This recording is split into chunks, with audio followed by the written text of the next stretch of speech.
सभी दर्शक साथियों को नमस्ते। मैं सोनू आर्य, आप देख रहे हैं मिशन आर्यवर्त। स्वागत है आप सबका। आज विशेष और अहम चर्चा, और इस विशेष और अहम चर्चा में भाग लेने के लिए सार्वदेशिक कार्य प्रतिनिधि सभा के यशस्वी अध्यक्ष श्रद्धेय स्वामी आर्यवेश जी हमारे साथ मौजूद हैं।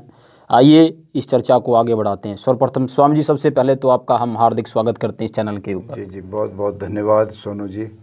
और आप जो आज विषय आप ले रहे हैं ये बहुत अच्छी बात है।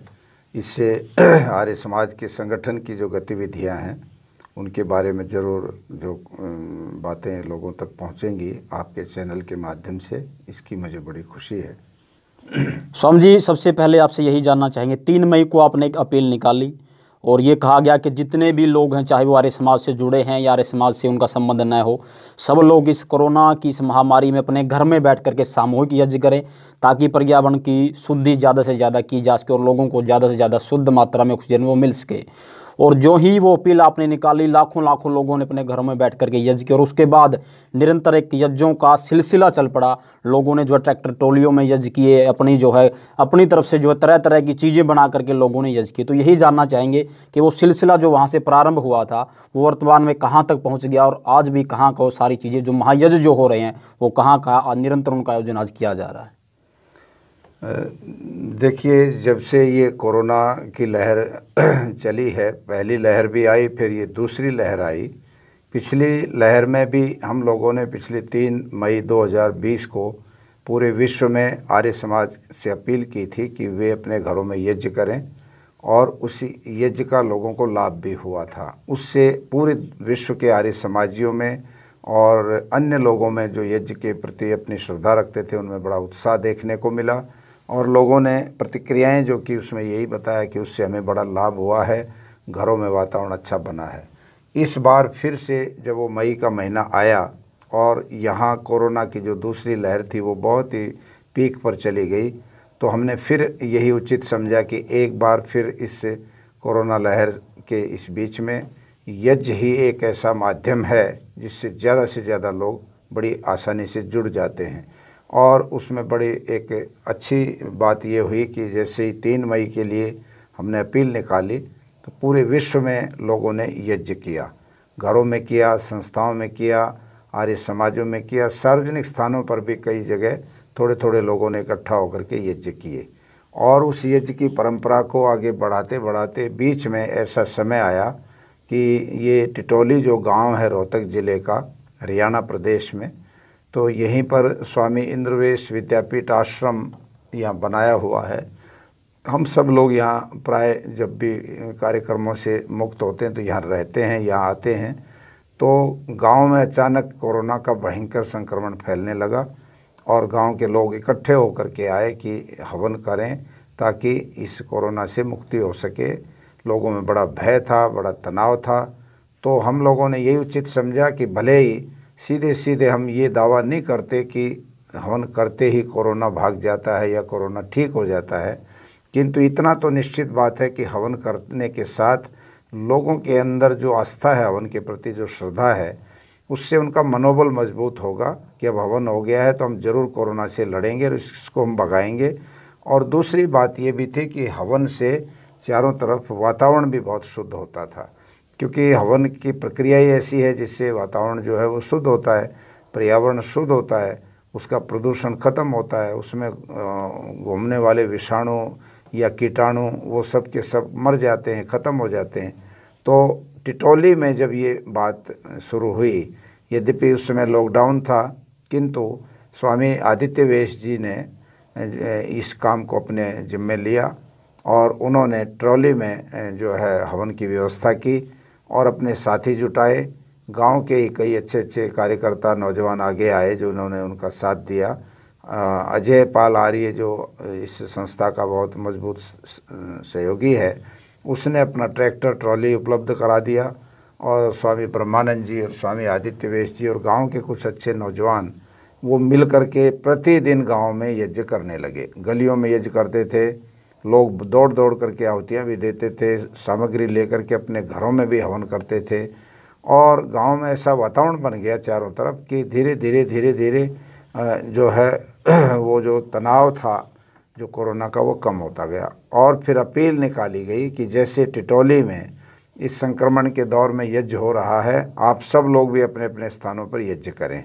तो बस फिर तो बड़ी तेज़ी के साथ लोगों ने इसको अपना लिया और पूरे भारत में ही नहीं बल्कि भारत से बाहर के भी समाचार मिले जहाँ लोगों ने इस प्रकार से यज्ञ किए। बहुत जगहों पर ट्रॉली में यज्ञ किए, कहीं जो है टेम्पो बना लिए, कहीं यज्ञ वाहन बना लिए, कहीं यज्ञ रथ बना लिए, कहीं यज्ञ यात्रा, इस तरह के अनेक विधि से लोगों ने जहाँ सार्वजनिक स्थानों पर इस तरह से यज्ञ किए, वहाँ घरों में लोगों ने हजारों हजारों लोगों ने घरों में भी यज्ञ किए और संस्थाओं में यज्ञ किए, सारी आर्य समाजों में यज्ञ हुए। और इस तरह से यज्ञ की एक बड़ी भारी मतलब जो है चर्चा चल गई।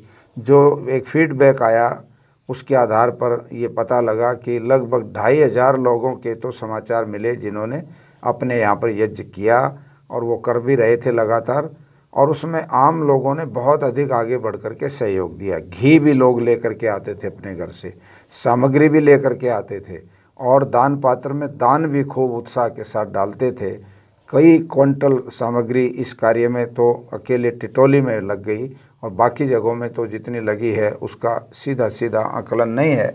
किंतु ये मैं कह सकता हूँ कि ये यज्ञ की जो अभियान था, यज्ञ की जो एक क्रांति थी, ये बहुत प्रभावशाली रही और इसमें पूरे देश भर में लगभग कई प्रदेशों में तो बहुत सघन रहा। राजस्थान में जोधपुर से लेकर के उधर जालौर में, शिवगंज में, पाली में, जयपुर में, अलवर में और अनेक उधर कोटा में, सब जगह यज्ञ के ये प्रोग्राम आयोजित हुए व्यापक रूप से। गांव में भी हुए, गांव में बहरोड तहसील में और कई जगह जहाँ आर्य समाज का सघन काम था वहाँ इस तरह का हुआ। जी स्वामी जी, ब्यावर में भी आयोजन किया। ब्यावर का भी बिल्कुल समाचार आया था। ब्यावर के लोग बड़े प्रभावित थे। स्वामी आदित्य वेश जी जो अपनी अपील डालते थे तो लोग एकदम जुड़ते चले गए। सुदूर कर्नाटक में एक नौजवान विवेकानंद जो है वो सामने आए और उन्होंने वहाँ बहुत बड़ा यज्ञ का अभियान चलाया। सार्वदेशिक सभा को आर्थिक सहयोग भी उन्होंने भेजा इस काम के लिए। और इसी तरह से बेंगलोर के अंदर एसपी कुमार हैं, उन्होंने बड़ा अच्छा वहाँ पर काम किया। ऐसे और दूसरे प्रांतों को एक एक को गिनाते समय बहुत समय, हरियाणा के तो बहुत ज़्यादा गांव और शहरों में, सारे शहरों में इसकी यज्ञ यात्राएं निकल रही थी। तो कई लोग जो यज्ञ को नहीं मानते थे बल्कि उनको यज्ञ के ऊपर अपनी टिप्पणियां करते हुए भी हमने देखा। कई लोग टिप्पणी उल्टी सुल्टी भी करते थे कि यज्ञ से कैसे कोरोना मिट जाएगा। उसका हम ठीक से तर्कपूर्ण जवाब भी देते रहे, अखबारों में बयान भी देते रहे और यज्ञ को स्थापित किया। पूरी तरह से लोगों ने स्वीकार किया कि यज्ञ जो है वो निश्चित रूप से प्रदूषण को समाप्त करता है और कोरोना काल में यज्ञ के माध्यम से हम बहुत सारे विषाणु और कीटाणुओं को समाप्त कर सकते हैं और हमारे भीतर का जो इम्यून सिस्टम है, इम्यूनिटी जो है वो बहुत मजबूत होती है। हमारे ऑक्सीजन लेवल हमारा ऊंचा जाता है क्योंकि यज्ञ में बहुत सारी प्रक्रियाएं इस तरह की हैं, वो अलग से मैं बताऊंगा। तो इस तरह से यज्ञ का तो बहुत ही प्रभावशाली कार्यक्रम पूरे देश में और दुनिया में रहा इस बार। स्वामी जी, अभी जो बात आप कह रहे थे कि अधिकतर लोगों ने निरंतर यही बात को उठाया कि यज्ञ से या महज यज्ञ के करने से जो है कैसे कोरोना नामक बीमारी जो महामारी जो फैली है इसके ऊपर कैसे जो है इस यज्ञ महज करने से इसको कैसे नियंत्रण में लाया जा सकता है। दूसरी बात ये भी, अधिकतर लोग ऐसे हैं जो महज यज्ञ को कर्मकांड से जोड़ करके आज देखते हैं। यज्ञ के पीछे का जो वैज्ञानिक जो आधार है उस वैज्ञानिक आधार से अधिकतर लोग परिचित ही नहीं है। तो आपसे हम यहाँ अवश्य जानना चाहेंगे कि यज्ञ के पीछे उसका वैज्ञानिक आधार क्या है। देखिए, यज्ञ जो है, यद्यपि प्रचलित जो यज्ञ का अर्थ है वो अग्निहोत्र या हवन के रूप में अधिक प्रसिद्ध है। लोग हवन को यज्ञ कहते हैं, अग्निहोत्र को यज्ञ कहते हैं। और हम अग्निहोत्र और हवन को भी अगर लेते हैं तो हवन की एक प्रक्रिया है जिसमें समिधा होती हैं, जिसमें घी होता है, सामग्री होती है। ये 3 चीज़ों का सम्मिश्रण होता है। फिर अग्नि जला करके उसमें जब ये चीज़ें डालते हैं तो उसमें से जो चीज़ें निकलती हैं वो इसके वैज्ञानिक स्वरूप को प्रकट करती हैं जी। तो स्वामी दयानंद सरस्वती ने सामग्री के बारे में लिखा है कि सामग्री में 4 प्रकार की चीज़ें होनी चाहिए। नंबर 1, उसके अंदर सुगंधित पदार्थ होने चाहिए जिसमें जो है आपके जावित्री है, जिसमें आपका गूगल है, जिसमें आपका केसर है, कस्तूरी है। इस तरह की चीज़ें कुछ मात्रा में सामग्री में आनी चाहिए जिससे सुगंधी उठे चारों तरफ, लोगों को अच्छा लगे। दूसरी चीज़ उसमें मिष्ट पदार्थ होने चाहिए, मीठे पदार्थ। और मीठे पदार्थों में आपका गुड़ है, शक्कर है, मुनक्का है, आपका जो है ये छुआरे हैं, खजूर आदि जो हैं, ये चीज़ें डालने से जो उसका अंश आता है वो भी बहुत अधिक लाभ करता है।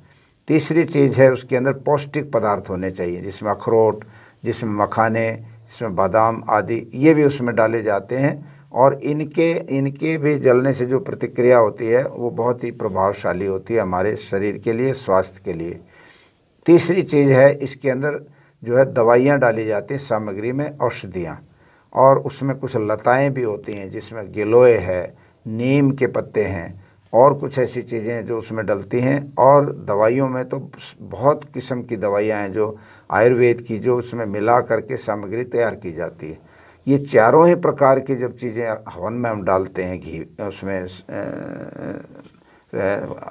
अग्नि में, तो उस समय और उसमें घी डालते हैं। अगर हो सके तो घी भी शुद्ध गाय का घी डालना चाहिए। घी वो ना मिले तो चलो बाकी जो भैंस का या और दूसरे पशुओं का, पर शुद्ध घी होना चाहिए, उसमें तेल नहीं, उसमें कोई वैसे डालडा घी वगैरह इस तरह के नहीं, शुद्ध घी, देसी घी, वो उसमें डाला जाता है। और इनके जब दहन, इसका जो दहन होता है, जलता है ये, तो जलने के बाद क्या होता है कि लोग तो ये मानते हैं कि वो ख़त्म हो गया। नहीं, ऐसा नहीं होता। साइंस का एक सिद्धांत है, लॉ ऑफ कंजर्वेशन। जो भी चीज़ उसमें डाली गई है वो सूक्ष्म बन जाती है, और सूक्ष्म के साथ साथ वो कई गुना गुणवान बन जाती है। उसके गुण जो है कई गुना हो जाते हैं। आग में पदार्थ डलता है जो, वो उसके भीतर जो चीज़ में जो गुण था वो प्रकट हो गया आग से, और उसके बाद वो कई गुना होकर के हवा में फैलता है। तो इन औषधियों से युक्त सामग्री डालने से और घी से जो चीज़ें आग से परिवर्तित होकर निकलती हैं, उनमें सबसे महत्वपूर्ण निकलती है फॉर्मेल्डिहाइड गैस, और भी बहुत सारी गैसें उससे निकलती हैं। और जो औषधियाँ जो डाली गई वो भी अग्नि से सूक्ष्म हो गई, कई गुना हो गई, और वो भी हवा के माध्यम से जब श्वास लेते हैं लोग तो सारी दवाइयाँ भी भीतर जाती हैं, फेफड़ों में जाती हैं, फेफड़ों से फिर वो हमारे ब्लड में चली जाती हैं। तो वो दवाइयाँ भी काम करते हैं, भीतर के रोगों को ख़त्म करते हैं, कीटाणुओं को मारती हैं, बाहर के विषाणुओं को, वायरस को भी ख़त्म करती हैं। इस तरह से इसका एक बड़ा विस्तृत रूप है यज्ञ का। और वैज्ञानिक रूप, जब इस संबंध में हमने कुछ वार्ताएं इस बीच में की तो बहुत सारे लोगों की शंकाएं समाप्त भी हुई।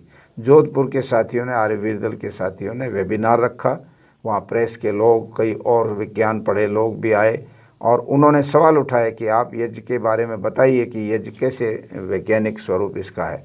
तो जब ये बताया तो उनको बड़ा आश्चर्य भी हुआ, और उन्होंने कहा कि ये तो बहुत प्रभावशाली है और इसको हम लोग भी करेंगे। इस यज्ञ को बड़े बड़े लोगों ने किया, कई फिल्मी दुनिया के लोग कर रहे थे, उसकी भी वीडियो आई। कई हमारे राज्यपाल हैं, कई वो यज्ञ करते हैं, अपने राजभवन में करते हैं, उनके तो टेलीफोन ही आए हमारे पास। ऐसे और बहुत सारे जो लोग थे, प्रभावी लोग, जिन्होंने यज्ञ किया, वो तभी किया कि उनकी पूरी तरह से दिमाग साफ हो गया कि ये वैज्ञानिक प्रक्रिया है, इसको करने से हमें लाभ होगा, विषाणु मरेंगे, कीटाणु मरेंगे, और हम स्वस्थ रहेंगे, और वायुमंडल पूरा शुद्ध होगा। तो ये इसका संक्षेप में वैज्ञानिक रूप यही है कि इसके अंदर अग्नि में डाले जाने वाले पदार्थ अपना रूप बदल करके, अर्थात सूक्ष्म बन करके जब वायु में फैलते हैं, तो उस वायु से ही हम सब लोग, सभी जीव जंतु, पशु, मनुष्य आदि, वो श्वास लेते हैं, और श्वास के द्वारा वो सूक्ष्म जो औषधियों के जो तत्व हैं, मीठी चीज़ों के तत्व हैं, घी के द्वारा बनी गैसें हैं, वो हमारे भीतर जाती हैं और वो सारा ये काम करते हैं। फॉर्मेल्डिहाइड गैस जो है वो ये मानी जाती है कि वो बहुत बारीक से बारीक विषाणुओं को भी ख़त्म कर देती है। जो ऑपरेशन थिएटर जो होता है उसको साफ़ करने के लिए फॉर्मेल्डिहाइड गैस प्रयोग की जाती है। आजकल जो है फॉर्मेल्डिहाइड गैस के लैंप भी बन गए हैं जिनका लोग प्रयोग करते हैं।